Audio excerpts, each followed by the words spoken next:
Hello বন্ধুরা, আজ আমরা দেখতে চলেছি নবদ্বীপের শ্রী শ্রী সোনার গৌরাঙ্গ মন্দির।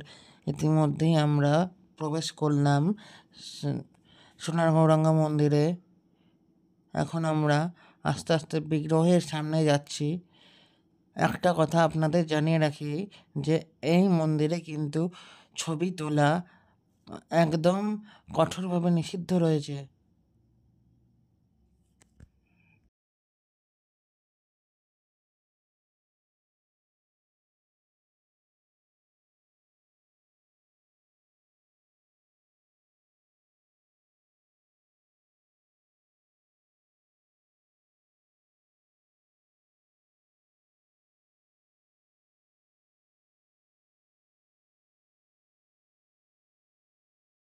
এসেছি মূল বিগ্রহ শ্রী শ্রী সোনার গৌরাঙ্গ বিগ্রহর কাছে।